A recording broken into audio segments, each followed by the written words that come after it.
This is Perp back with another video, and I know I'm kind of late on this. I just watched White Man Can't Jump the other day. I just didn't feel like putting out a review until now. I was just like, you know what? Why not?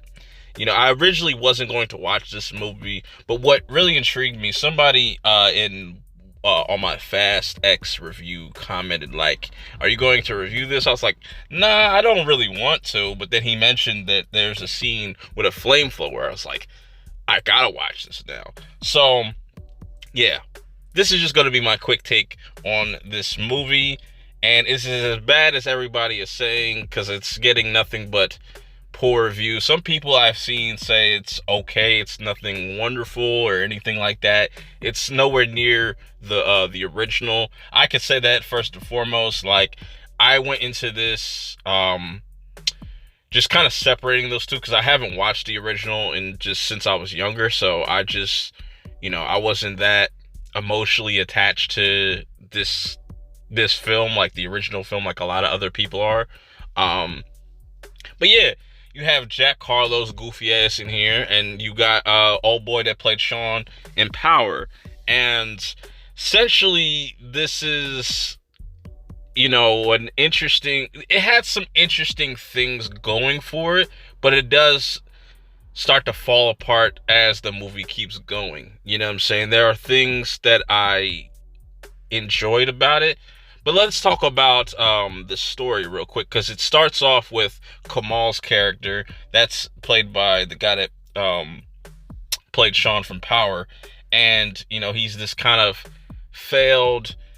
He was supposed to be like the next big you know basketball star, the next LeBron James, but then ended up catching L's and whatnot, and he wasn't able to accomplish that goal. So then it fast forwards into present day, and he's just like delivering packages and doing just pickup games and stuff like that.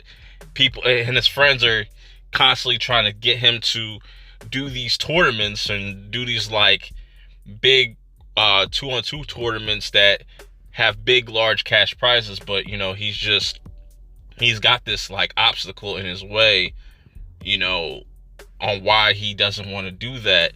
And then you get Jack Harlow's character, that's Jeremy. He plays Jeremy. Jeremy is a very much a goofy character. He always comes into the gym. He's all about veganism and staying healthy. He blew out both his knees and or his ACLs or whatnot. It was like weird. He has like these scars on his knees and whatnot, and he wants to try to get back to he's trying to get back into shape so he can get into the G League.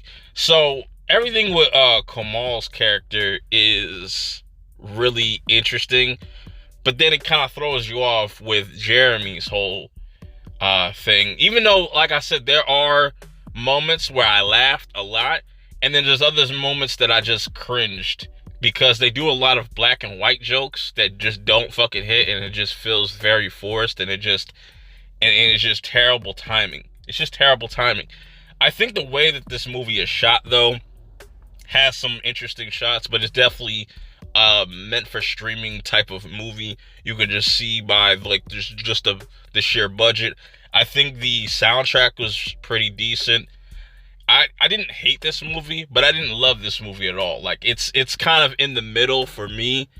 But I would say I like the first half of this movie, like the first like hour, and then it kind of I just lose interest when you get to the end result of everything, like I said. But Kamal and Jeremy end up kind of coming together so they can kind of figure out their own situations, because Kamal is dealing with things financially, and Tiana Taylor's in this. She's looking good. She looked good. And also Lance Reddick is in here, which I didn't know, which was, I think he was really underused. Like, the whole story with Kamal was very interesting. You could have made a whole movie about that and not even called this White Men Can't Jump, because everything with Jack Harlow's character is just, it's just weird, because you just see Jack Harlow. He doesn't bring no charisma or anything to this role.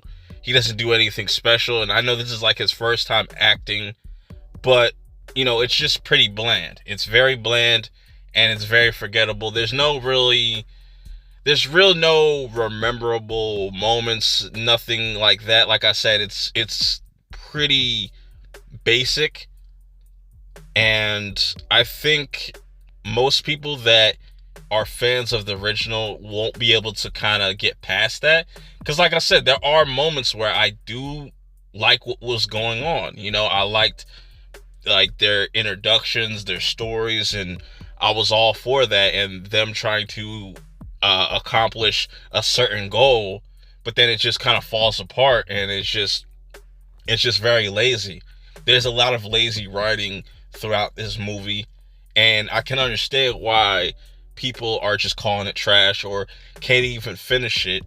But yeah, I figured I'd just give it a chance, give it a shot. I won't watch this again unless if like I'm watching with a group or something like that, and just watching something to shit on, or I don't know. But if you have seen this movie, let me know your thoughts on it. I might have to go rewatch the original now, because I haven't seen that in such a long time. So I guess that kind of helped get through this movie, because I didn't have, like I said in the beginning of this video, I didn't have that attachment. So who knows? But yeah, let me know how you guys feel about it in the comments below. Till next time, I'm out.